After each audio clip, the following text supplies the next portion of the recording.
শুরু হচ্ছে কারাপতি নাট্য সংস্থা পরিচালিত নাটক গোয়া। কবি উত্তম দত্তের কবিতাকর্ম নাটক, নাট্যরূপ স্বপননাথ ভাল্লা, নির্দেশনা প্রণয় বিশ্বাস। শুরু হচ্ছে নাটক। দাদা দাদা দাদা দাদা দাদা আমি 10টা মিনিট এদেরকে কিছু কথা বলতে চাই দাদা প্লিজ। হবে না, নাটক শুরু হবে, আমি বুঝতে পেরে যাচ্ছি। বুঝতে পারছি এটা প্রেস আরে আমি সত্যি না হবে না, 10টা মিনিট দিন দাদা আমি অনেক পাই করি দাদা না হবে পারে যাবে না। আমি অনেক এই ঝড় বৃষ্টি কাটিয়ে অনেক দূর ওয়েট করছিলাম দাদা 10টা মিনিট দাদা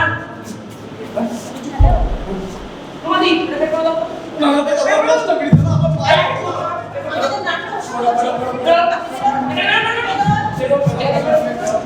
আমার মা একজন ক্যান্সার পেশেন্ট বুঝলেন, আর বাবা একজন তীব্র পড়াপাকের কমিউনিস্ট। না না ইদানিং এই রাজনীতির স্রোতে আমার বাবা ধারে কাছে থাকেন না। আমার বাবা একজন তীব্র কমিউনিস্ট। কেন বললাম জানেন না স্যার আপনারা, আসলে আমার বাবা ব্রাহ্মণের পুত্র হয়েও আমি জন্ম থেকে দেখে আসছি আমার বাবা সংসারে দারিদ্রতা কাটাতে কোনোদিন এই তথাকথিত পূজা শ্রাদ্ধ বাড়ি এই সমস্ত ভিড়ে কোনোদিন দাঁড়াবে জানিনি। আমার বাবা কি করতেন, খবরের কাগজ জোগাড় করতেন, বিশ্বাস করুন সারাদিন খবরের কাগজ জোগাড় করতেন। সেই কাগজ ময়দার আঠা দিয়ে বিভিন্ন রকম ওই সমস্ত সেই গাছের আঠা দিয়ে সারা রাত ঠুঙা বানাতেন। সেই ঠুঙা আবার বিক্রি করতেন। কোনো রকমে চলে যাচ্ছিল আমাদের এই 3টে পেট। আমি শিক্ষিত বেকার পরিবারের সবার থেকে। যাকে আসল কথায় আসি, তো সব দিন তো বডি মর্গে ঢোকে না। সেসব দিন নিজে একটা লাশে ঘরে ফিরি, জানি বৃদ্ধ কমরেড একটা 100 টাকার নোটের স্বপ্ন নিয়ে জেগে আছেন বিছানায়। চোরের মতো পা টিপে টিপে দরজা পার হই।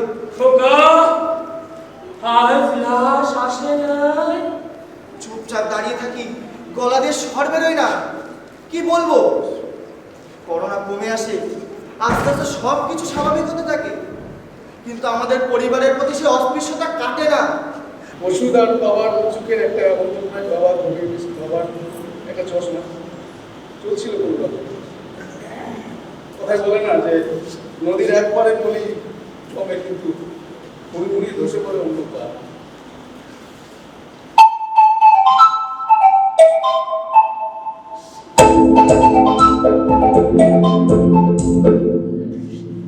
এক মিনিট হ্যাঁ হ্যাঁ আরো ভারী হয়েছে বসে।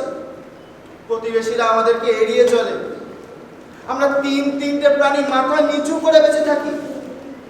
ঠিক এমন সময় জেলা হাসপাতালের সুপার একদিন ডেকে পাঠালেন। বললেন জেলা হাসপাতালে নাকি স্থায়ী পদে ডোম নেবে, দরখাস্ত করতে বললেন। করে দিলাম। শুনেছি নাকি পিএইচডি এমফিল করা ছেলে মেয়েরা দরখাস্ত করেছে, কয়েক হাজার অ্যাপ্লিকেশন জমা করেছে। আমার সামনে এখন দুটো রাস্তা। এক, ধরুন আমি চলন্ত ট্রেনের সামনে ঝাঁপ দিলাম, কিংবা গলায় ফাঁস লেগে সিলিংয়ে ঝুলে পড়লাম। তখন তো আপনারাই বলবে জীবন যুদ্ধে হেরে যাওয়া হাঁটু ভেঙে বসে পড়ে এক হেরো সৈনিক। দুই, মনে করুন বোমা পিস্তল নিয়ে রাস্তায় খুন যখন লুপ্তরা ছিনতাই বাজে নেমে পড়লাম। কি বললো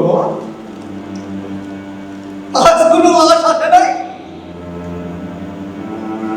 লাশ আসে নাই আজ। আমি বাবাকে বলতে পারি না যে বাবা আজ সালা এই সমাজে এই রাস্তাঘাটে কোনো দুর্ঘটনা ঘটেনি, কেউ বাইক চালায়নি, কেউ মরেনি, কেউ গলায় দড়ি দেয়নি, হয়নি কিচ্ছু, আসেনি ডেড বডি। আমার 100 টাকা হয়নি, আমি পারি না বাবাকে বলতে, বিশ্বাস করুন আমি পারি না। সাজিয়ে বসুন, ভালো মন্দ খাবার, লুচি মাংস পোলাও বিরিয়ানি একদম কুপচি টুপিয়ে খান, নিশ্চিন্তে খান, তারপর হালকা সর্ষের তেল লাগিয়ে দেবেন, গুড নাইট, শুয়ে পড়বেন, আমি চলুন।